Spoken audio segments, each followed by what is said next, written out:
আমার নাম আলবার্ট বিকাশ বাড়াই। আমি পাশে একটা হোস্টেল আছে, সে সুপার হিসেবে আছি এবং আমি চার্চের, ঢাকা ব্যাপটিস্ট চার্চের এক সম্পাদক, এক সহকারী পালক।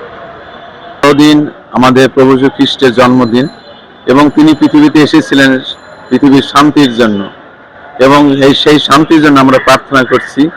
বাংলাদেশে এখন অনেক অশান্তি বিরাজ করছে, মানুষ অনেক কষ্টে আছে, মানুষ অনেক হিংসাত্মক কার্যকলাপ চলছে এবং অনেক প্রতিযোগিতা, অনেক মন্দ বিষয় চর্চা হচ্ছে। আমরা প্রার্থনা করছি আজকে বড়দিনে যেন আমাদের এই দেশের মানুষ, আমরা সবাই শান্তিতে বসবাস করি এবং এই দেশে যেন যারা প্রশাসনে রয়েছে, যারা দেশ পরিচালনা করছে, ঈশ্বর যেন তাদের সুন্দর বুদ্ধি প্রজ্ঞা দান করেন, যেন তাদের মধ্য দিয়ে বাংলাদেশের মানুষ সুখী সমৃদ্ধি জীবনযাপন করতে পারে।